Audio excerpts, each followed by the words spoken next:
Hey folks, welcome back to Dub Africa. This is Chris coming to you live from central Pennsylvania. My apologies on the slight tardiness there, but had some technical difficulties and now my entire studio is all screwed up.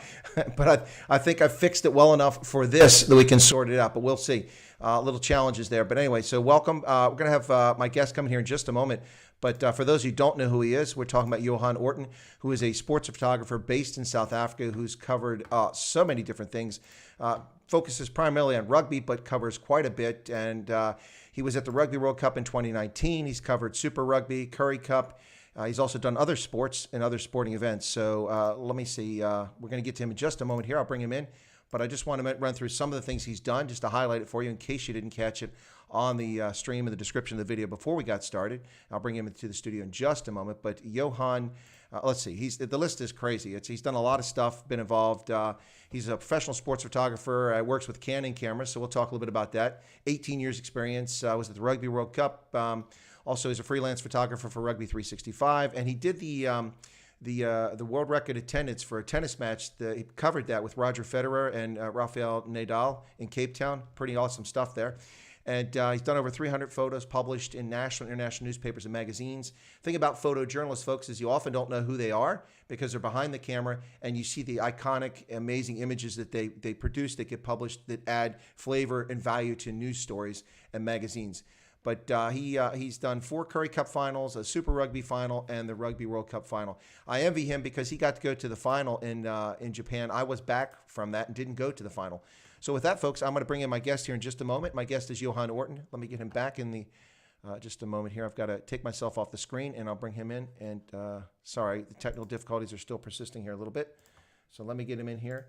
I'll admit him, and then, okay, he's joining, and I'm going to shut myself off. Right, zoom left, okay. Oh, now it's all over the place. What happened there? All right. All that work I did is all messed up. Now you're all over the place. I don't know what happened there. Nothing is right. So I've got to do some adjustments on the screens. I had this all sorted out so I look like a pro, and now I look like an amateur again. Right.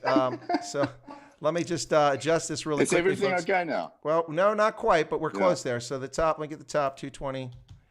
Okay, that's a little better. Go to 250. Sorry, folks. This was all sorted ahead of time, so we didn't look like amateurs here. But here we go. I look like an amateur again, nonetheless. I'm going to reduce the left to about 85. There we go. Let's go to 90. There we go. All right, that's good enough. All right. Well, no, the right one's off now. That's good. I'm trying to get you so you're big on the screen there, so that's the important piece so that folks can see you. Okay. Robin says she's here, but she's not here. I'm not sure what that means. She's up to something. So let's go with 1,000 there. Okay, 1,100. 1,050. All right, that's good enough. All right, excellent. So let me get you down there. Okay, Johan, hoe gaan dit? Het gaan baie goed, dankie, Chris. Goes very well, thank yourself. Excellent. Well, welcome into the stream. I'm really happy to have you here. So for people who don't know, Johan and I know each other. We met through LinkedIn, and we talked for a mutual love of rugby. I don't know if it surprised him my interest in rugby. When he looked on LinkedIn, he saw an American following rugby. I'll give him a chance to talk about that in a moment. But I asked him if he was going to the Rugby World Cup in Japan. He says, yeah, that's the plan. I'm working on it now, trying to sort the funding and stuff out, and I plan on going. And then eventually he told me he was going. I'm like, well, we have to link up. And I think maybe he said we have to link up. So we made a plan. And you know, it's crazy at the World Cup. A lot of stuff going on, a lot of time schedules. You got to get from here to there. And it's difficult to get into some of the places. But we did link up in Toyota City a couple of times. So with that, Johan, why don't you tell us a little bit about yourself, and then we'll talk about that, how we got to meet. Yes, thanks, Chris. Thanks for the opportunity. You must excuse my South African Burkie English, but I'll do my utmost best. I grew up with photography. My dad was a photographer, also just a freelance photographer, doing it as a hobby. And in grade 4, he bought me my first Pentax K 1035 millimeters camera. And the buck bitten me, and eventually I grew up with it. But it was just a hobby, and I focused on landscapes and stuff. And then I went to varsity, studied marketing management, In 2011, I worked at Ride Magazine. It's a cycling magazine in South Africa. And I've done the marketing and events for them. And during the APSA Cape Epic, one of our photographers for the magazine, they had something came up and they couldn't attend the event, the mountain bike event. And we hadn't had a choice. My camera is always with me, and I told the editor, listen, I'm willing to take the photos. And he said, can you? I said, yes, I can.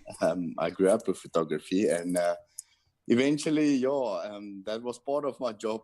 I had a couple of front pages afterwards, and I've met with, at that stage, the APSA was also sponsoring the Springboks. Mm-hmm. And I've met the marketing manager of APSA, and she got me into the rugby. In the rugby scene, and all South African kids, they just want to wear the green and gold, and all, especially Afrikaans people, they're so passionate about rugby, and it was a dream come true. And since 2012, I was an official accredited media photographer for the Springboks, not for the Springboks, but for ASICS. One of the sponsors of the Springboks. And I've done a couple of front pages and all the tests in South Africa. So Japan was really a dream because I'm doing photography as a freelancer. So I've got a full-time marketing job in Nelspruit. Eventually I want to do it full-time and get into Getty Images and Gallo Images and Reuters and stuff, agencies like that. But like I said, we've Chris and I met on LinkedIn, and the plan was to go to the Rugby World Cup in Japan. But first I had to get some sponsors, and it was really organizing nightmare. I got accredited, and eventually I got into the Rugby World Cup, and I've covered 5 group matches and the 3rd and 4th bronze medal match, and of course the final on the 2nd of November. Yeah. So speaking of that, getting accredited and such, is that a bit of a challenge when it comes to these professional sports? I mean, or is it easier in South Africa with Currie Cup and Super Rugby? Or I imagine World Cup is really, I mean, that's one where not just let anybody show up. Because I mean, I'm technically a journalist. I've written for media, and I considered asking for accreditation for the World Cup, but I just didn't get around to it. Maybe I should have. It would have got some better access. Yeah, it's to tell you the truth, it's not easy to get in. Like any profession, you need to climb the steps. They only accredited world-known accredited media agencies, and luckily I met with Wessel Oosthuizen. Wessel Oosthuizen is one of the world's most famous rugby photographers. He covered the Springboks since I think 1964. Wow. And he took that famous Frick de Pre tackle on Chris Laidlaw in the against New Zealand. I think it was 76 or so. Anyway, he was known especially for that photo. And Wessel told me, listen, he's got a media agency called SASPA, South African Sport Photography Agency, and he's willing to take me with. I must just do my own, get my own funds and stuff from sponsors. And if it wasn't for Uncle Wessel, in South Africa we call Uncle Wim, so that's why I said Wim. Yep. Wim Wessel. Then it wouldn't have been possible. But I had favor from God, and he blessed me with a one of the best experiences of my life. I will never forget. Will go to the grave with me. Yeah. No, it was pretty amazing stuff. Okay, so now we know why photography. You grew up with it. Your dad got you a camera, Pentax. You got started. Yes. But I guess I was mistaken, Johan. I thought that it was a full-time gig for you. I didn't realize that you did this as a freelance side thing, and you actually have a day job. So Yeah. is it difficult to find balance between going to events and covering these things and also doing your day job, make sure you have income coming in for the family?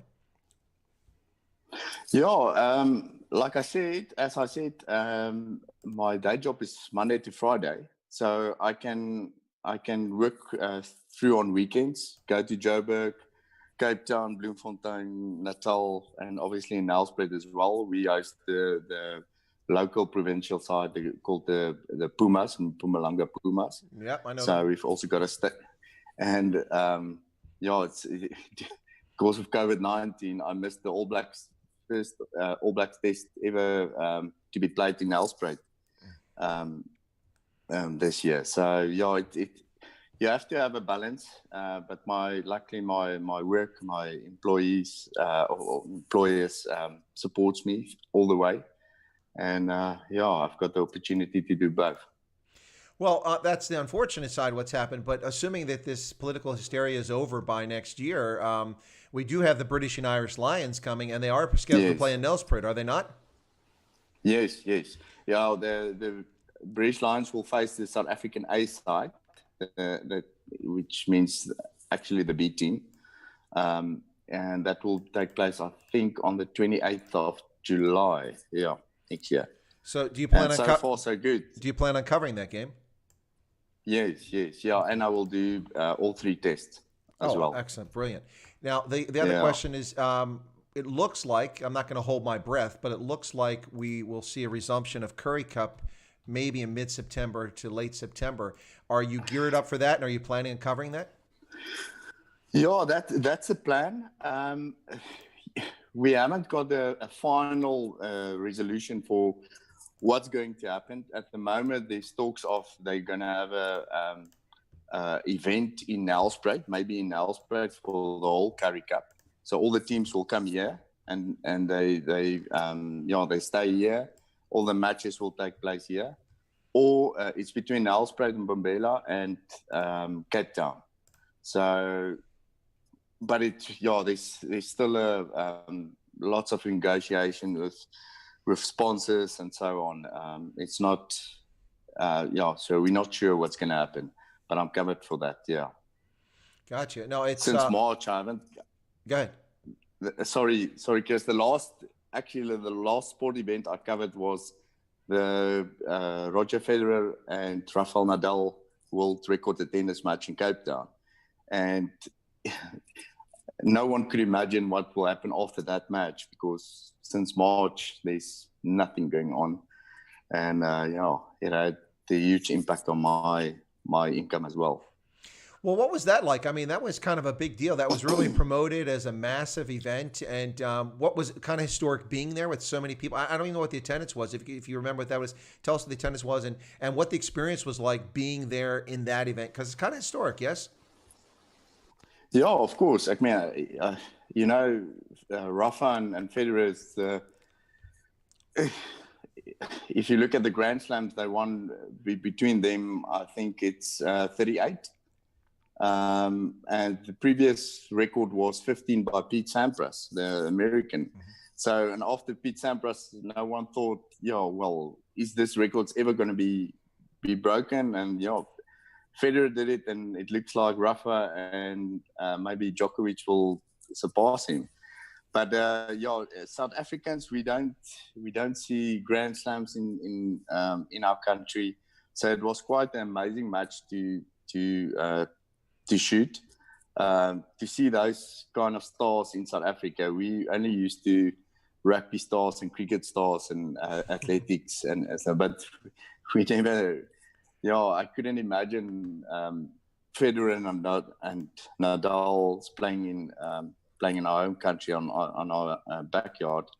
And what made it more special, both of them signed one of the match balls. Oh wow! they gave to me. So, and I've done a huge action photograph of Rafael Nadal that was published in the Bild with those signature balls and my photography bib. And yeah, it's hanging close at my office. Yeah. Cool.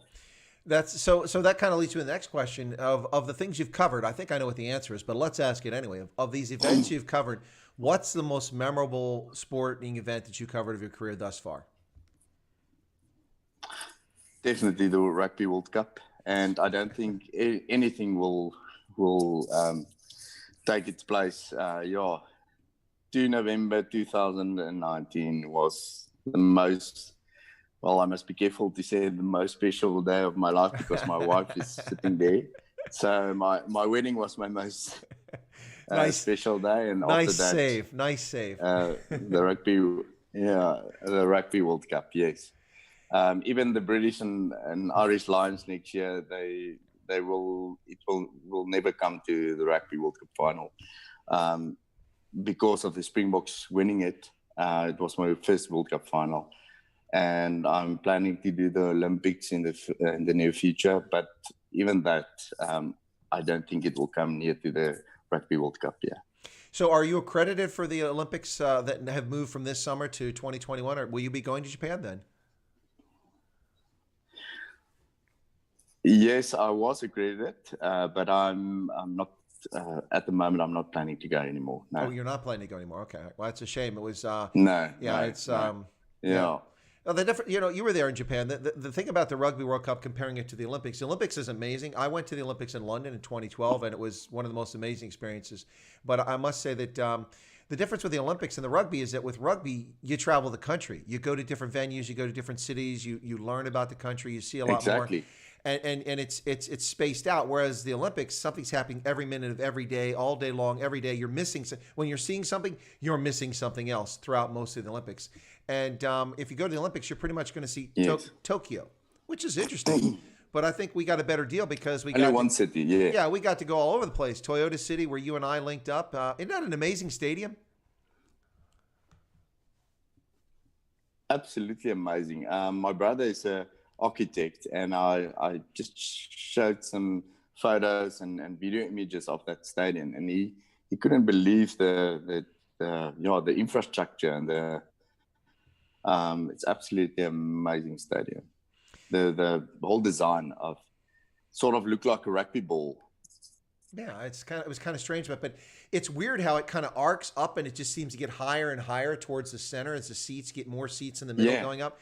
Interesting. I sat the 2 games I was there. I sat on the end both times, but on opposite ends, and the one time I was pretty good seats, and the next time I was like the next to last row at the top. That was for the Namibia and the Springboks game, which was good, but I was way up at the top. So that was pretty interesting arena. But which other stadium? Well, okay, before I get to that, the final. Let me ask about the final. Where were you at on the pitch? Were you in the back of the try zone, or were you on the sidelines, or where were you? No, we were only 70 photographers worldwide accredited, and there was 10 guys. They call them. They've got the roaming bibs. Mm-hmm. They've got the golden bibs. So 5 on each side, and the rest of the 15 or 25 on each side. So I was at the goal end. But it's interesting, Chris. Just before the match, you draw a lottery ticket, mm-hmm. and I drew 007 James Bond, and I thought, yes, I'm just gonna know. I just know this is gonna be a great spot anyway, and you have to stay with that spot the whole game, except if you can change with a New Zealand media man or England media. Media photographer at halftime, because obviously they want to cover their team and I want to cover the Springboks. And I had that arrangement with one of those media photographers there as well. But you have to stand in line where you were supposed to be. So, yeah.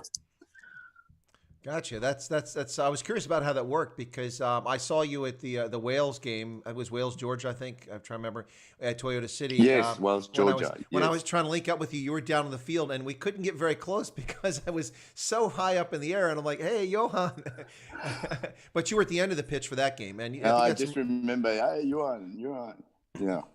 Yeah, it was. There was so much noise and everything because it was quite a great atmosphere. Japan really did, I think, an amazing job hosting the World Cup. They should get a lot of credit for that.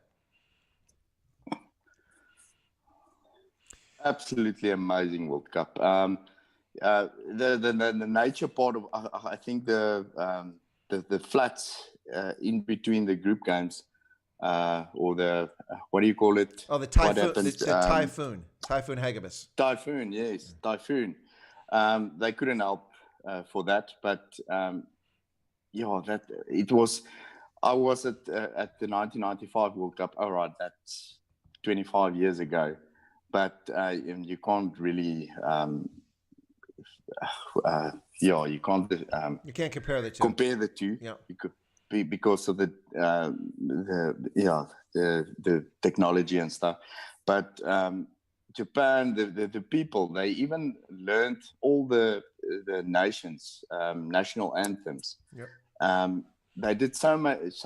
They put so many effort in the whole World Cup, and they made us feel so welcome.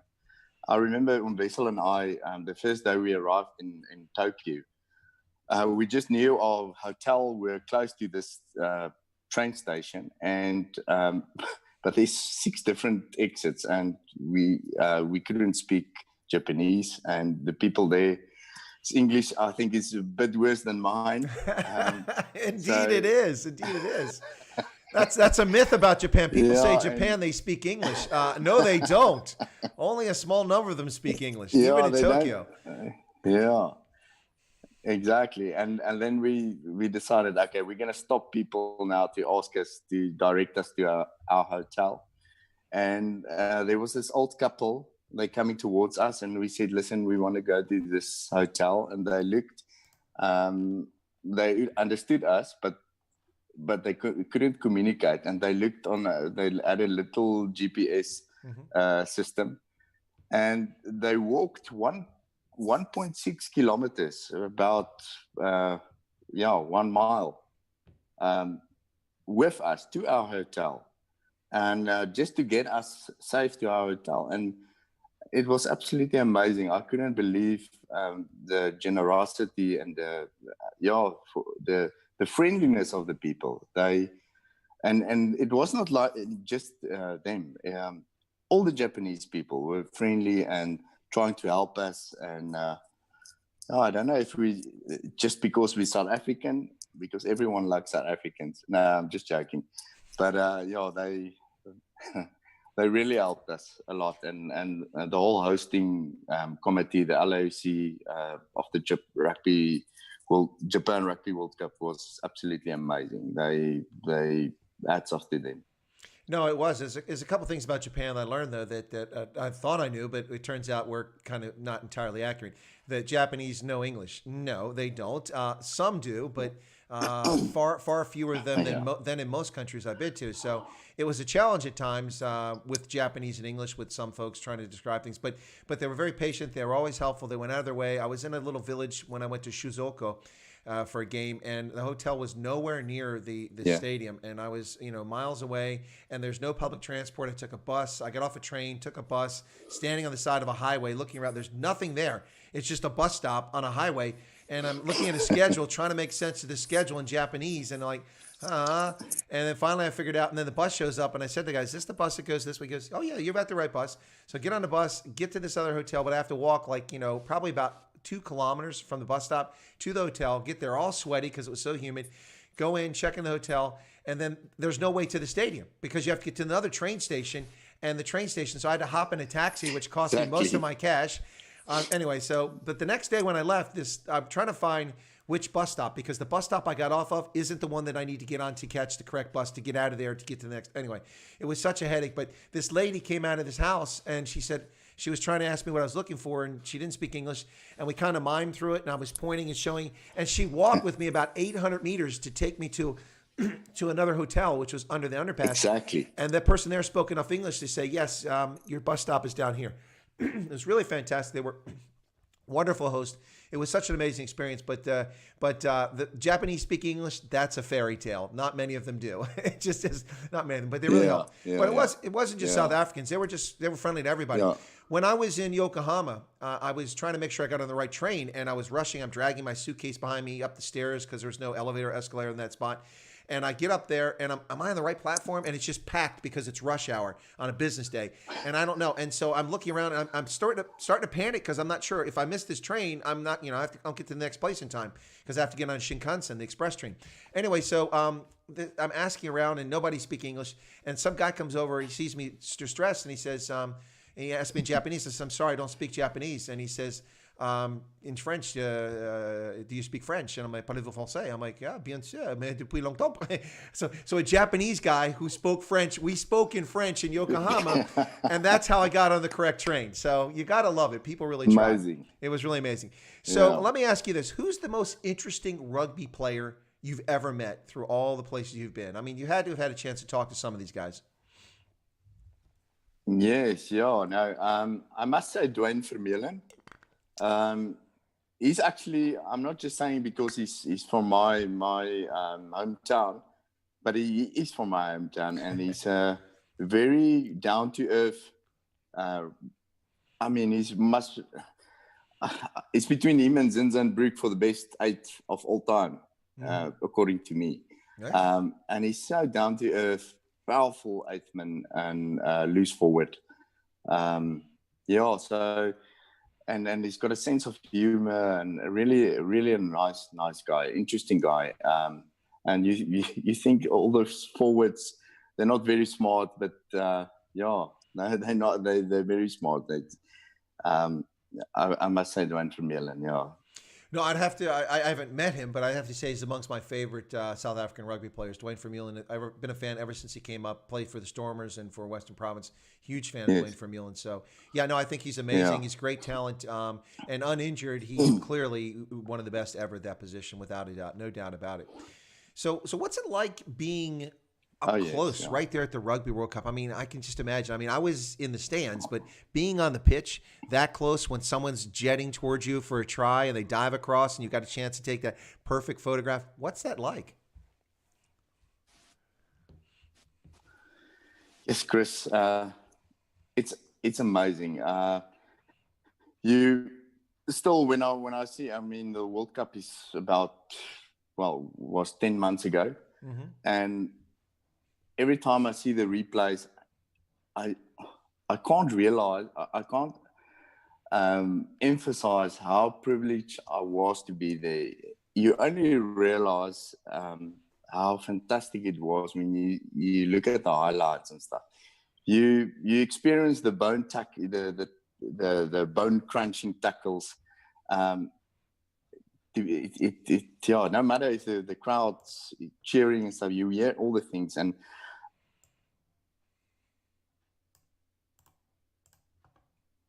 yep, looks like we got it frozen there. Hopefully the internet will come back in a second. Sorry about that, folks. What is with the internet in South Africa this week? It's a problem. Looks like we lost Johan there. Folks, you're listening to Chris Wide Africa. Hang on, Johan. Let me just do a quick introduction real quick. So you're listening to Chris Wide Africa on the Indaba Africa channel here on YouTube. And my guest today is Johan Orton, a professional sports photographer who's covered a lot of different events, including Currie Cup finals, Super Rugby final, and the Rugby World Cup, as well as the tennis match, the historic tennis match in Cape Town between Roger Federer and Rafael Nadal that took place not that long ago, just a few months ago. So what we're talking about his experiences with rugby, and he was just answering a question a moment ago when we got disconnected a little bit. But before we continue, folks always know that I wear on this channel a rugby shirt or jersey every time I'm in the air. So this is my rugby jersey today, just so people can see it. It's U.S. Army Rugby from West Point, the Black Knights, and so that's the jersey I'm wearing today. Whoa. Yeah, so I've got quite a collection of rugby jerseys. That's kind of my signature thing, is to wear them on my show. Hey, so let me ask you this, Johan. Behind you, I see a bunch of images. I'm going to guess those are your photos that have been published that are hanging on the wall behind you. I'm just going to turn it. That's that's most of my images, front pages and stuff of the Springboks. And my wife said I must move it to the study room. But yeah, we still negotiate about that. Yeah, it's all my pictures I took photos of and got front pages or back pages of. That's quite a nice collection. I see you got Tendam Tawira there behind you. That's awesome. Yeah, and it looks like the one that says news. Is that Makazole and Pipe? I can't tell. It looks like behind your shoulder there. Yeah, next to Tendai. Yeah. It's my Pimpy. Okay. When he scored the World Cup try. Yeah, then there's the front page of the burger. Okay, cool beans. No, the reason I ask about the Mapimpe is that a little known fact. People don't know this, but I was in the running for playing on the left wing for the Springboks, number 11 position, and somehow Makazole and Pipe beat me out. So I mean that's a little known secret here. You've probably seen my rugby jersey, my Springboks 2019 with Wyatt on the back and number 11. So I just I'm kind of a little upset about that, but I'll get over it eventually. Yeah, the speed of that guy is just amazing. And if you understand where he came from and what he achieved eventually, it's an amazing story.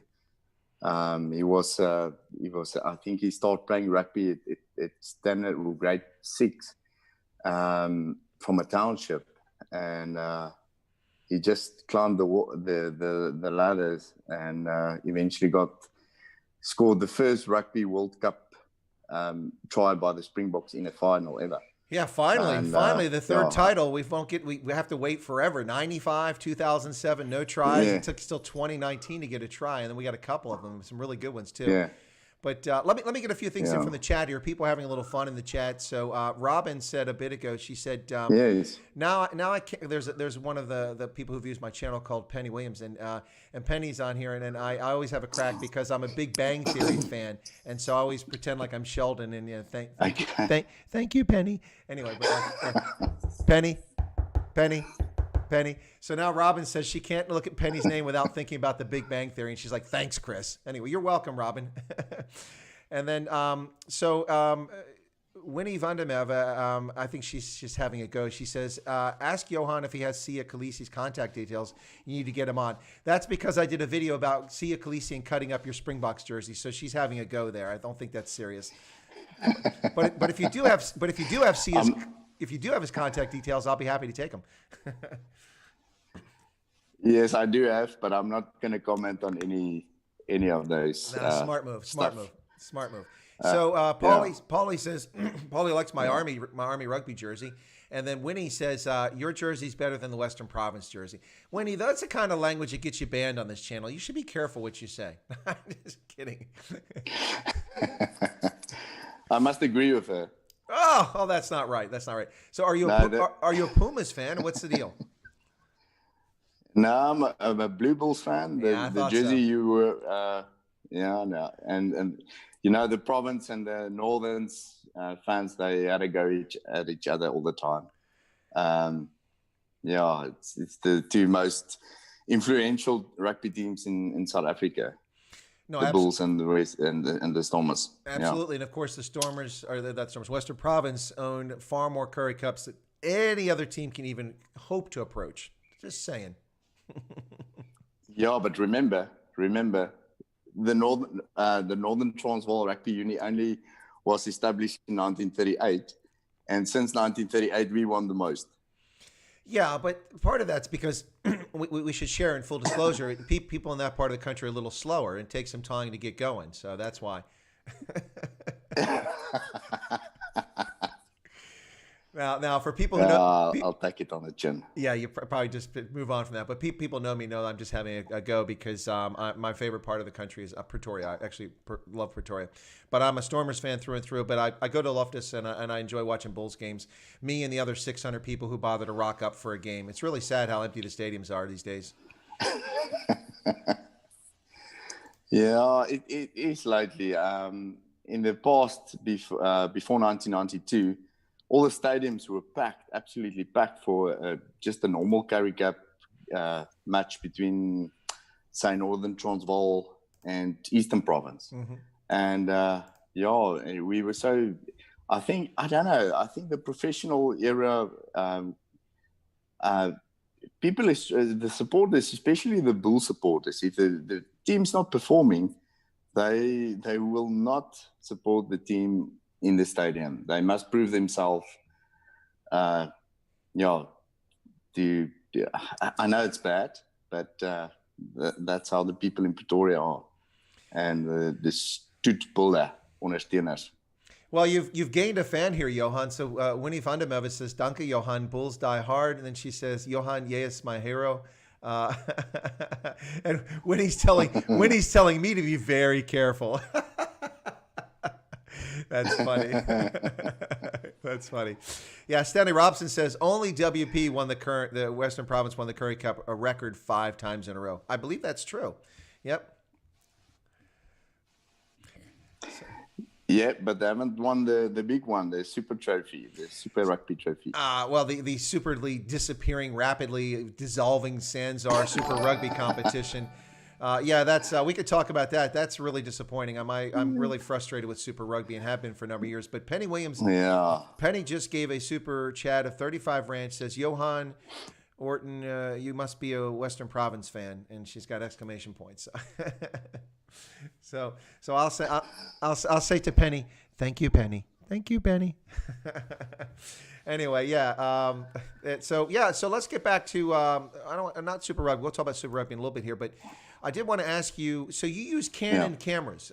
Is that intentional? I mean, is that the best brand, or does it work best for you, or because they sponsor you, or how does that work?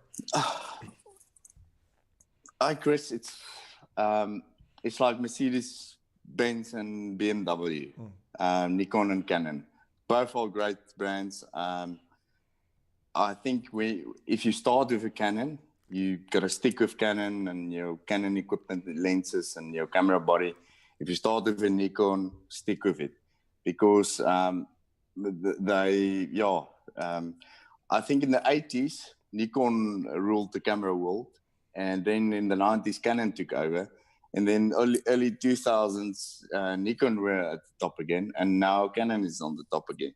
So they both are great brands. I started with Canon, and eventually I stick with them, and I'm so glad I did. I'm an ambassador in South Africa for Canon as well. Oh, cool! So I get my equipment. For good prices. Nice. You're getting probably what do good you call it? Tariffs. Professional discount, or something like that. Professional discount and stuff. And the lenses is just amazingly sharp. So I'm a proud Canon man. But the technology changed so rapidly. I think in 2 to 3 years, mirrorless will be the next thing. I won't change to mirrorless yet. I'll give it about 2 to 3 years to sort out all the maybe if there's flaws. But at the moment, I'm using the Canon 1DX2 and the Canon 1DX3 Mark III, and my lens is the 400 f2.8 Mark II, and the 300 f2.8 Mark II, and obviously then I had some close-up lenses as well. But that's my sport lenses I use the most. Yeah, so I don't recall, because you switched your mobile, I think. I don't know if you don't have the stream on or not, but I put on the screen a few minutes ago the caricature of myself in Toyota City from Shink Art. So I don't know, are you seeing that or no? No, I don't see it. Okay. But I knew that picture. I know that picture of yours. Yeah, so what I want to do, I want to mention that. So I have that courtesy of you, because you had your photo done, your character done from the Rugby World Cup by these guys, and I asked you where you got it done. You put me in touch with them, and I got mine, and I absolutely love it. It's become kind of a trademark for my channel and for my streams. Whenever I do live interviews like this, you see that picture on there. And so did you know these guys there? How did you get in touch with them, and how did that come about? Because that's an awesome caricature of you. Yeah, thanks. Can I show you mine? Yes, please do. Yeah, let me. Mine is also up the wall, against the wall, and can you see it? Almost there. It is. Yeah, check that out, ladies and gentlemen. That is freaking awesome. Now, mine doesn't have that nifty World Cup thing on it. I'm kind of disappointed. I'm going to have to write to them and say, I want to redo. I want to redo. Mine doesn't have that. Yeah, they did one for all the Springboks. He's a local South African guy. Mm-hmm. And I met him in, I think it was Tokyo, and he asked the media guys if they also want a picture. I said, yes, no question. And yeah, so he did it for free for us. And yeah, it's also, like you said, it's a classical WhatsApp profile pic you can use. Yeah, no, it's brilliant for that. So I've stuck mine up on there. That was quite a signature event, really cool. And I really appreciate that, Johan, because I'm really happy with the sketch they did on mine. You know, I like the fact that he put now, of course, I was never in Toyota City standing taller than the stadium with the Springbok flag, but every element of it is true. I had a Springbok flag, I had the Japanese kamikaze bandana on there, and that jersey and those shoes and everything. Although my head's a little larger than real life, but it's a character, so I guess that's okay. I must admit, when I saw your image lately, I didn't recognize you. You didn't have the beard. Oh yeah, this. And the picture I took of you in the Toyota stands, you were quite, you had short hair. And one of my friends showed me the interview between you and Steve Hoffman. I said, no, that's not Chris. And he said, no, it is. And I looked, and eventually I recognized you. Yeah. Yeah, no, of course, leaving active service, you can't have facial hair and long hair and that sort of thing. So my hair actually was down to my shoulders here a few weeks ago. I finally had it cut. And I'm not so happy with the outcome, but it was down over the ears and it was hanging off the sides. And yeah, no, I just, I started the beard because, just for giggles and grins, I wasn't going to do it for very long. And then lockdown happened. It's become my lockdown thing. And every time I talk about cutting off, people are like, no, don't cut it off. And people are like, don't you realize a lot of men can't grow beards like that? They're all envious and such. I'm like, really? I hadn't thought about it that way. I suppose it's okay. But yeah, so I'm. Yeah, it looks good. Well, people keep mistaking me for Paul Kruger. So, it happens a lot now. You just need an earring. No earrings, no earrings. That's not my bag. But there's a couple questions here. One of which I think is a very good question. Well, they're both good questions. I don't know if you want to answer the second one, but this question came from Sharon Westfall, and she says, and I think I know the answer already because I think you've already done this. But please ask Johan if he's considered putting his photos into a book with some anecdotes or memories of each game. I think you did one for the Rugby World Cup, or you're making one, correct? Yes, I did one, a personal one. So I'm not allowed to sell it because there's royalties from the World Cup and SA Rugby and Toyota. But I've done one myself just for me and my family. But I'm willing to share it with them if they want to get in touch with me, and I can maybe sell it to them as well. But I'm not allowed to publish it. No, you won't sell it to them. You just, you send it to them. They can cover the postage. Yeah. Cover the postage. Yeah. No, folks, you should do that. Listen, the details for Johan Orton are below the video down there. Links to his social media. You can check out what he does. His Facebook page and Twitter and all those other things are there. So check it out, and you can reach out to him if you're interested in a photo book. He sent me some images of when he's put it together. It looks really awesome. And actually, I'm in the book, am I not? Yes, you are. Well, yeah. Okay. Sorry. From the stands, yeah. Yeah, just a little shameless self-promotion here in Chris White Africa. Don't pay any attention. But yeah, so I've got to get my copy. I haven't had a chance to talk to you about that. But so the next question was, now this one, if you want to answer, that's fine. I don't really know how to answer this. But Anna Maria Forster asked this question a bit ago. She said she's curious to know how much one would get paid for a photo that gets published. My answer before you respond to that is that I imagine it depends on the type of photo, the type of event, and the type of news outlet that actually pays for it. So it probably varies between a little bit of money and a bonanza, depending on what kind of photo you take. Yeah. Yeah, well, to give you an example, you remember the Rugby World Cup drop goal from Joel Stransky in 1995? Of course, that was probably, yeah. Yeah, that image got about 250,000 rand. In those days, the rand was a little bit stronger against the dollar now, but that would probably be, say, $50,000. Yeah. Yeah. Absolutely. $50,000 for a great image that had an influence on the game. So World Cup winning try or stuff like that is priceless. Yeah. So along those lines, I mean, back in the day, it was all film, and you only had so much film, so you probably had to be pretty judicious about Yeah. just. Now you can just like take 1,000 photographs and look. Did I get the right one?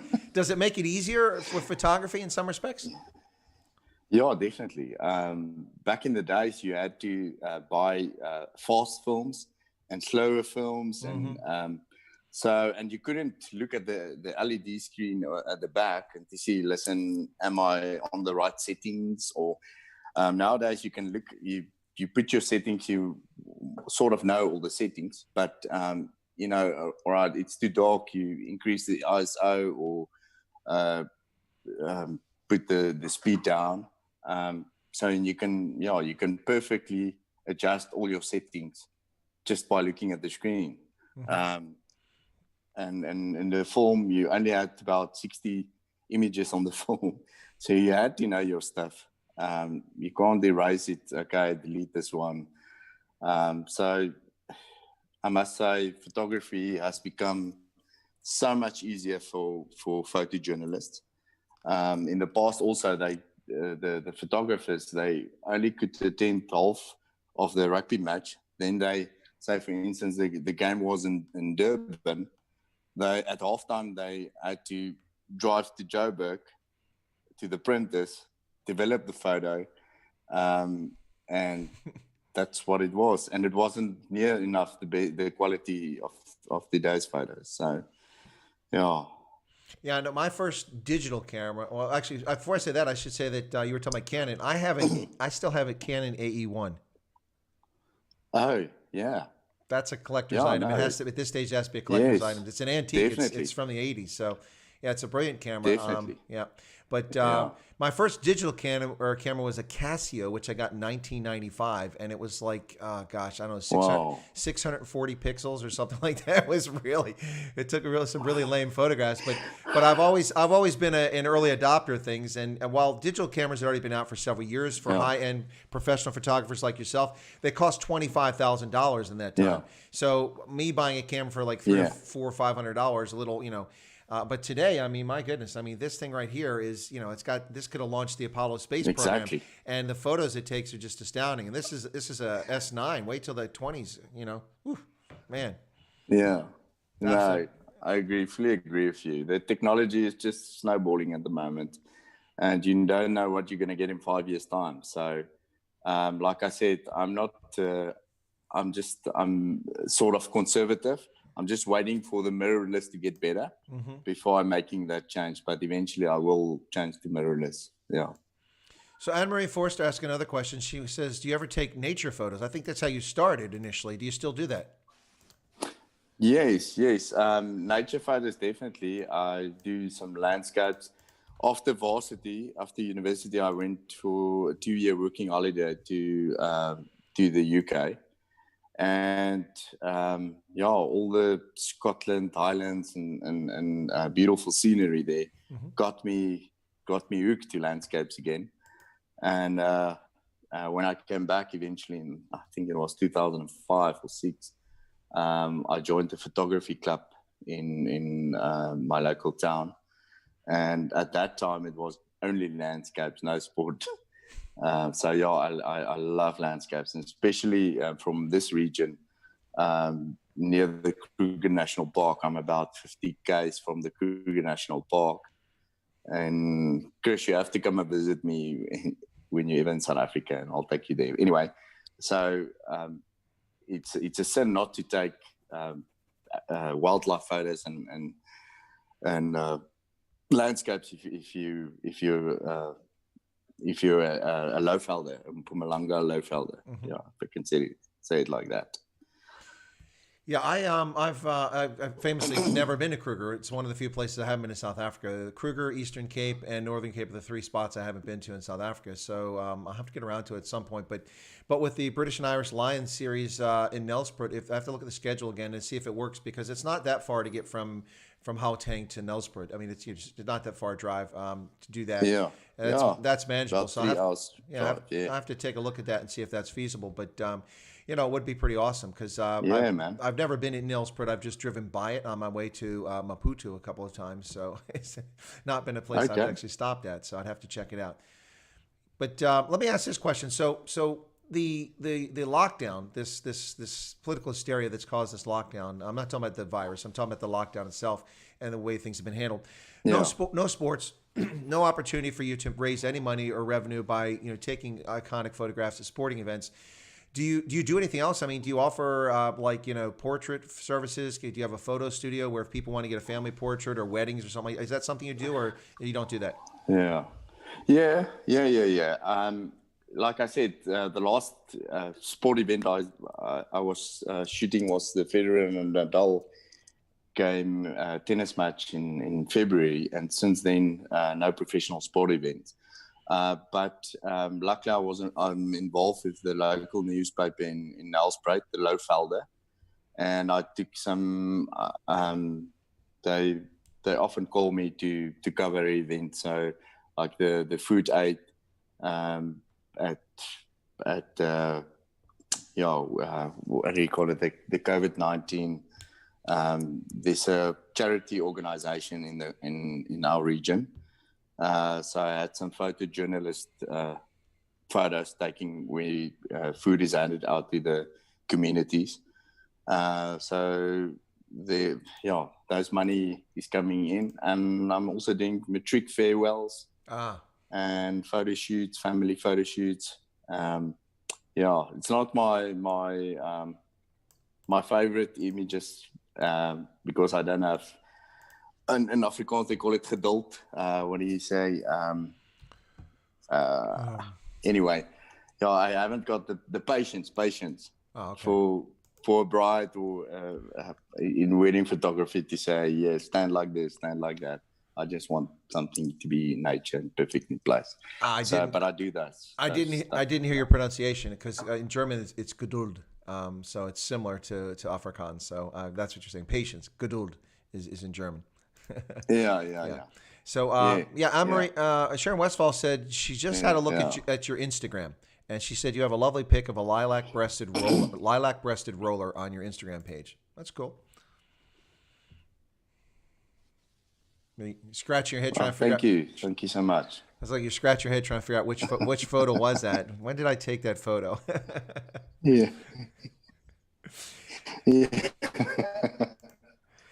So, this question: Are you always accredited for the Currie Cup? So, will you be able to just go ahead and do the Currie Cup, or do you have to take some steps now, positive steps, to make sure that you're able to do this because of COVID? Yeah, I'm affiliated with Rugby 365. You can go to their website as well. It's one of the largest rugby union websites in the world. And so I'm accredited with them. So I can go to all the stadiums and cover some rugby images for them. Yeah. Okay, so if Currie Cup in fact does get started in September, it's not going to be a problem for you to go to the Pumas game and cover it, or go to Loftus or something like that. Okay.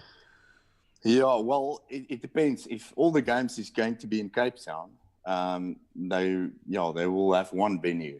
That's the plan. Then it's going to be a problem because I have to, make sure I've got.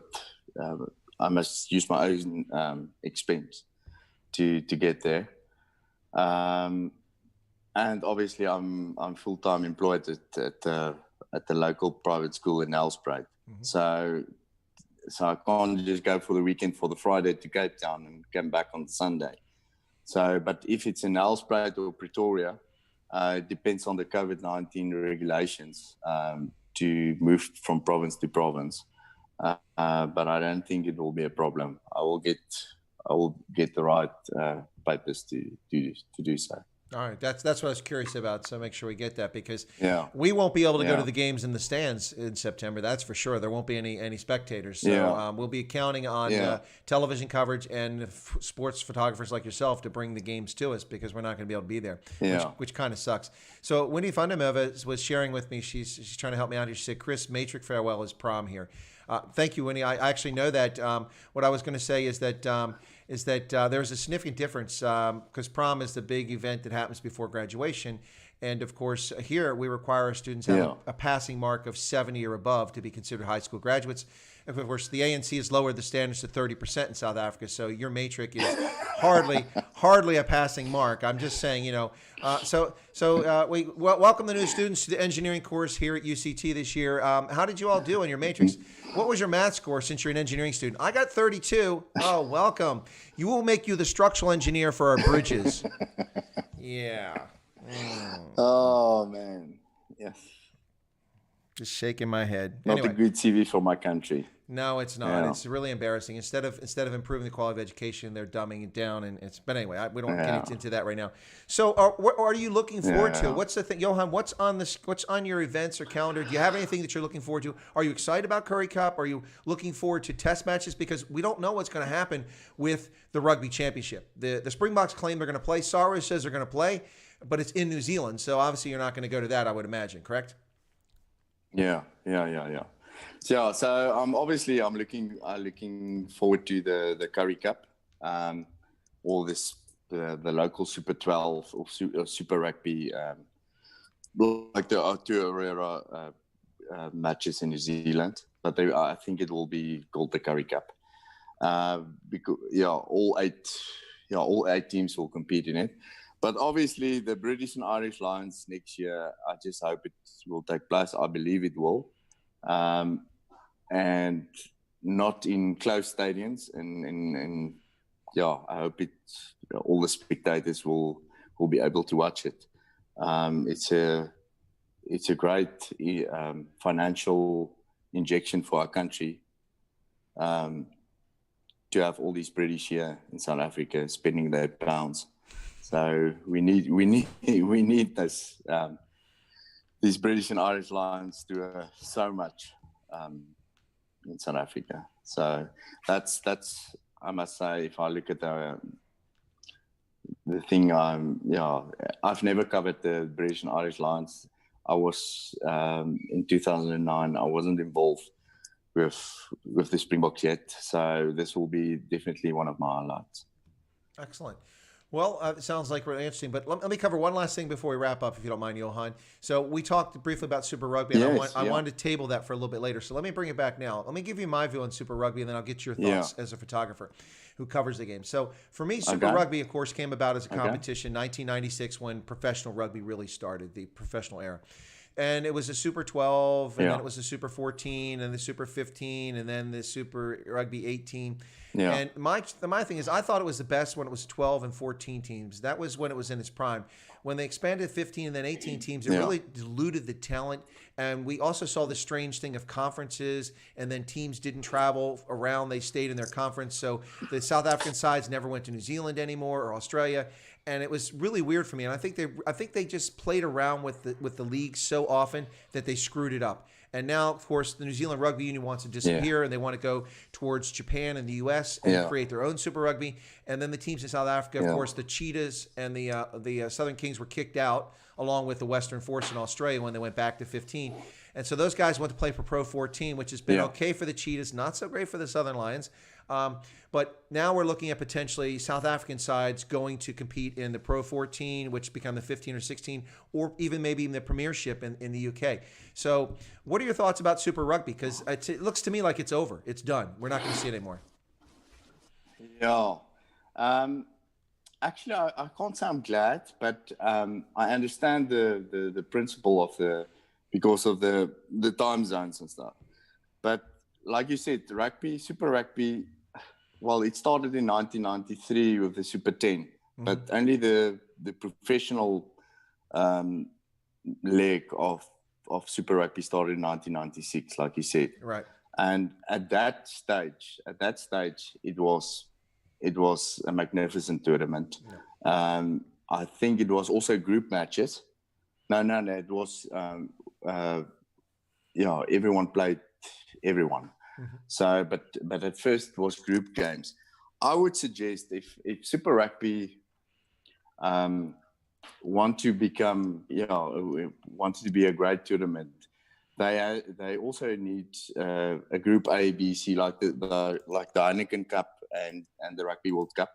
Mm-hmm. Each team plays each other home and away. and then eventually a quarterfinal, semi-final, and a final. But it looks like the Sanzar committee only looks at their own pockets. They want it's too much rugby at the moment. 16 teams play each other on a weekly basis. In the beginning, you sort of really interested. You can't wait for the season to start. And then eventually by mid-season, you fed up with Super Rugby and you only watch the playoff games. Believe it, even a diehard South African rugby fan like myself, I get fed up with rugby, with Super Rugby. So I think the new Northern Hemisphere, the move to the Northern Hemisphere would be a new challenge. And I would prefer if they also had group games like the previous Johann Cup, the European Cup. But the time zones will definitely play in our favor. For New Zealand and Australia to tour each other, it's only 5 hours flight. Mm-hmm. And for us, we have to travel from South Africa to New Zealand 14 hours. And then we have to stay there for at least 5 games. So it's 5 weeks away from home. Mm-hmm. And the Australia and New Zealand tours are at the most 3 weeks. Mm-hmm. And then they go back. And Australia and New Zealand's like provinces of it. Are so close to each other. So it benefits them and definitely not us. So I think it will be a good move to go to the north. I think there's a lot of people agreeing with that, and to me, it's not sad to see Super Rugby go. Actually, I think they've ruined it, and so I want to be disappointed, but I'm not. So that's kind of weird. Yeah. So let me get one last question in here because the Right Reverend Rawhide changed his avatar. Oh shoot. This was Stanley Robson said, does Johan have a list of favorite pictures? And we talked about the photo book, but is maybe on your Instagram, are there any photos, are there anything where you put a spot and say, hey, check out these are some of my favorites? Do you have anything that on your media presence? Yeah, I do. On my Facebook page, okay. It's Johan Orton. It's called Johan Orton Photography. It's also, you can also go in at Orton Media Photo. Put in the search button at Orton Media Photo, and you will go to my portfolio pics, and there's all my favorite rugby pics. If you go to the portfolio album, but most of them are also on my Instagram and Twitter pages. But All right, Johan, we're going to wrap up. And feel free to contact me for any advice. Okay. No, I was going to say we're going to wrap up, but I feel free to contact me. Go ahead. I say anyone they can feel free to contact me for any advice. I'm willing to share my advice for them. Yeah. Sorry about that. There's a slight delay between our connection for some reason. It's like you're in New Zealand, not South Africa. But what I want to wrap up, and I don't want to put you on the spot, but I mean, we've talked about COVID and the impact of that. Obviously, as a sports photographer, you can't be out taking pictures of sports. It's had an impact on your income. I've mentioned all of your social media links below the video down there where people can get to it. But I asked you kind of about some of the other things you do. You talked about doing the Matrix farewells and stuff like that. But if anybody would like to reach out to Johan, go to his Facebook page, his other social media, and if there's any of his services that you can use, please check it out. But with that, Johan, is there anything you'd like to share with us as we close out the stream? Yes, Chris, I just would like to thank you for this opportunity to talk with you. And when we first met on LinkedIn, I never thought, we actually became friends, and we WhatsApp each other on a regular basis. And it's really an honor to be called your friend. And I admire you. I can't believe you're such a Springbok fanatic fan. It really pleases my heart, yeah. And to all the South Africans worldwide, I just want to say to them, they must be positive, keep positive. Our country Yeah, we need lots of prayer, but I'm still positive of South Africa. Excellent. Great thoughts, Johan. Thank you so much, Bye Donkey, for your presence here today. I appreciate it. One thing I have to say before you go, though, is that, listen, I have a lot of SA rugby kit, but I don't have that jacket you have on right there. Ah, that must have been a team only sort of thing. That is brilliant, man. That is brilliant. Look at that. Okay, I'm gonna talk to Johan offline about how I could acquire. Get a hold of one of those things. But I'll ask him afterwards. But Johan, thank you very much. I really appreciate it having you on the channel today, folks. Check out Johan's links and check out his photography. The guy does a really good job. He's got a great eye for photographs, and I think you'll agree once you see his work. All right, Johan, thanks a lot. We'll catch you next time, and maybe we'll bring you back on the channel. Thank you, Chris. After the Currie Cup gets started and talk about the experience of actually covering rugby in the midst of COVID-19. That might be an interesting topic for a future stream. What do you think? Fantastic, Chris. We'll be on it. All right, I'm gonna ask you to go into the waiting room. I'm gonna put you in the waiting room, and I'm gonna close out the stream here. All right, Johan, thanks a lot. See you later. Okay. Thanks. Bye. Whoops, I got to fix that. Now we're all over the place. Hang on, folks. Don't worry. I have not been sliced in two. that's just the way this thing is set up. Here we go. All right, there we go, folks. Thanks for tuning in. Really appreciate those who were able to watch the stream today. I hope you found out some interesting things about sports photography and about Johan himself.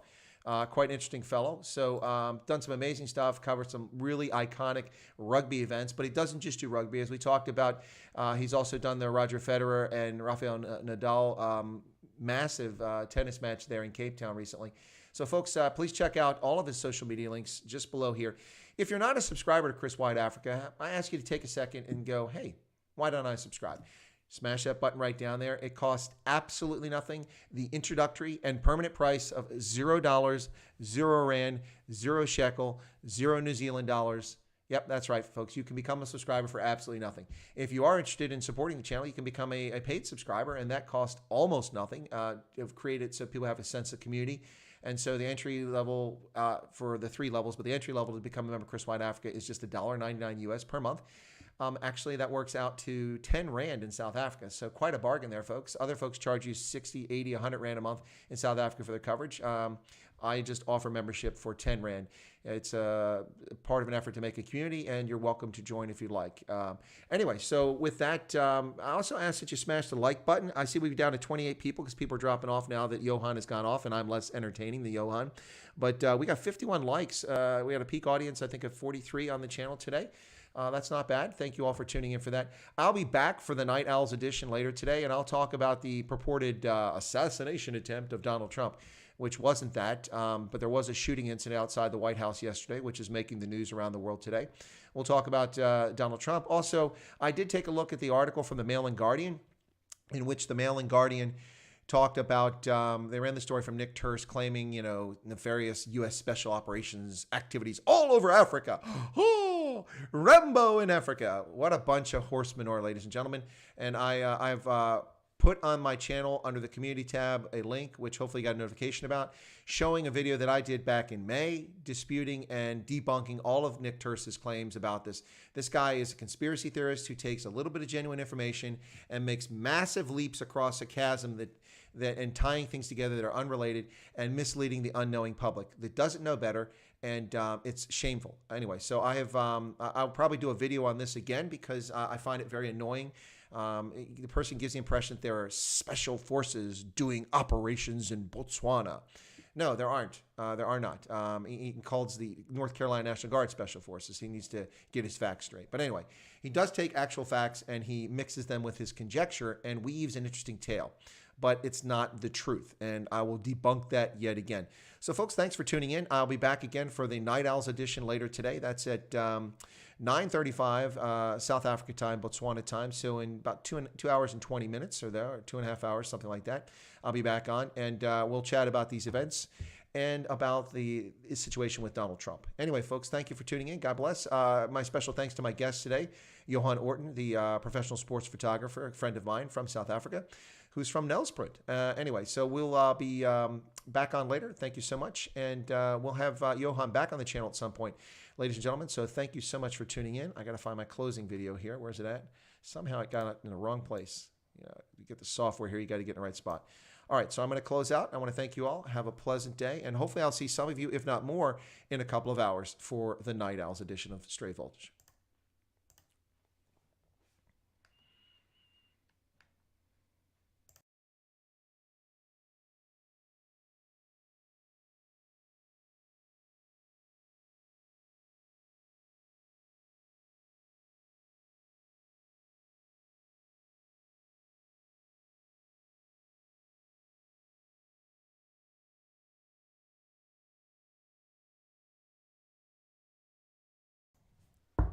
Penny? Penny? Penny? Thank you, Penny.